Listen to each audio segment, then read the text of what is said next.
always learn from all the different steps. So even if someone has moved to a different company or is retired, they can write that. I was his supervisor, you know, that was this time frame, I retired in such and such a time, or that, you know, but when I was there, I supervised X number of people, and this was someone who really wanted to promote, but realized that this was not the best fit for that person. So yeah, that's fine.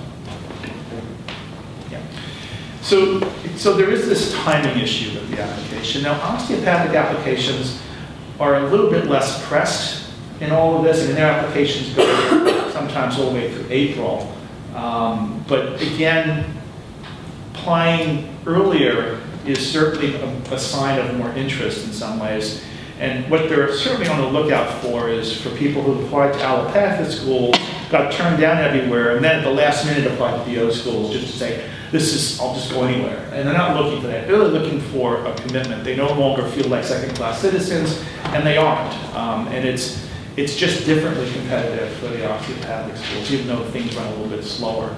There is one really big difference, though, and that is if you are lucky enough to get into a school, okay, there is a period of, a window of time, sometimes it's just 2 weeks, where you are required to put down a down payment to hold your seat. Now, for allopathic schools, that down payment is rather modest, say $100, and is always refundable. So you can get into the first school, you know, pop the champagne, have a party, and then see what else happens, to see if the school comes along that's a better fit. And there's no harm, there's no foul, and no one has insulted feelings about all of that. People do sometimes have multiple acceptances.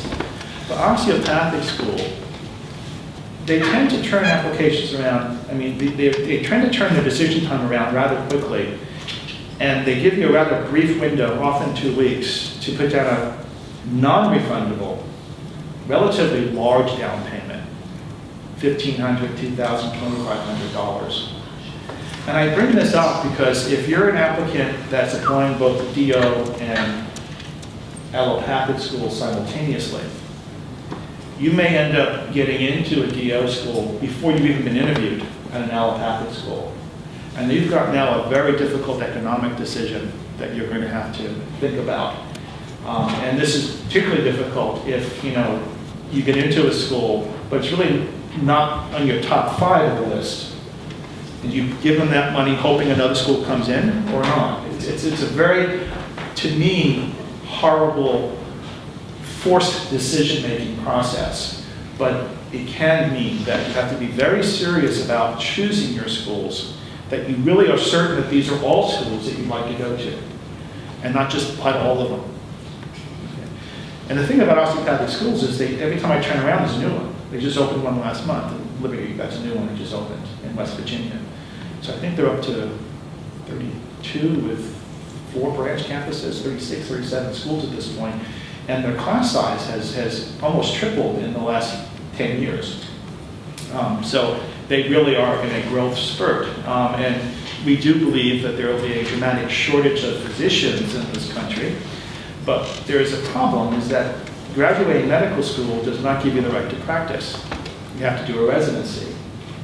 And the residencies haven't grown along with the class sizes. So we're going to have some interesting times ahead, unfortunately. Currently, there are more residencies in the United States than there are applicants from allopathic and osteopathic schools. So there's no problem. And in fact, this is the opportunity for a lot of the international medical graduates to come in, do a residency, and then be able to practice in the United States. So the schools in the Caribbean, you hear about St. George's, schools in Mexico, the Atlantic Bridge program, the Trinity in Ireland, right? There's always been this sort of path back to the United States because there's always been these residencies. Well, what happens when we have more graduates of U.S. medical schools than we have residencies in the U.S.? Well, certainly the IMGs get squeezed out first. So what's going to happen internally? This is a kind of a scary event. Right now, they're sort of, just like Congress, you know, is playing chicken with each other and us and Obamacare. You know, there's this other thing going on behind the scenes, which is no one's willing to pay for the residencies. Some of the Caribbean schools have. They actually have paid for some residencies, so they'll release some spots. So there's a school in Australia called Queensland And they have 2 years in Australia, 2 years back in the medical system in New Orleans called OSHA, and they own those residencies, so the students always have access back into that system. But generally, it can be very difficult for applicants who've been trained in Europe or in Philippines and other places in the world that have been practicing in the US to be able to come back in anymore. Something to consider, because I do have students sometimes interested in going abroad for various reasons. So anyway, this timing issue, I keep coming back to because it does have a value. There is this sort of rolling admissions at many, many schools. And that means that if you're taking the MCAT in August and you wait 30 days to get your scores, you're going to probably be at the end of a very difficult long line. This is also true when you try to finish your requirements in the summer. I have students sometimes who are taking organic chemistry in the summer. It's very difficult to manage that insane compressed course of the summer and prepare for the NCAT and prepare all your applications and get it all right and get it in a way that's even when they're still looking. And often at that point, even if you did everything well, you're kind of getting put on wait lists because the schools are already full. Now, there are some exceptions to this. There are schools that don't do rolling admissions. I mean, Harvard has a single day that they say, you're in, you're out. Columbia does the same thing. But those are the exceptions, not the rule. The majority of the positions are on a rolling basis. It is far easier to be reviewed and accepted earlier than later. And if they're accepting applicants and their class is filling, each of those next spots gets harder and harder to grab. So you just want to be in as early as possible if you can.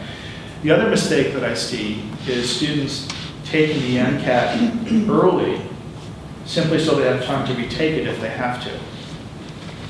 Now, retaking the MCAT exam is not the end of the world. It can happen, and it sometimes, because of reasons that you do not have control of, does happen. But to plan it, I think, is the worst way of approaching the exam. There's only one correct time to take the MCAT. When you personally are best prepared to crush it. That is the day that you should take the exam. Now, given that, the earlier that day is, the better it is for the process. But I've had students who I'm going to take it in March, so I have to retake it.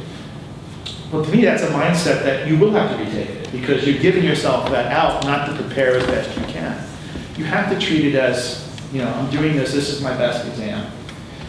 But if things do get in the way, like you get hit by a bus, that has happened to one of my applicants. I've had car accidents. I've had real illnesses and deaths of the family. I mean, there's a large group of people. Things do happen. Those are the things you can't plan for. Okay.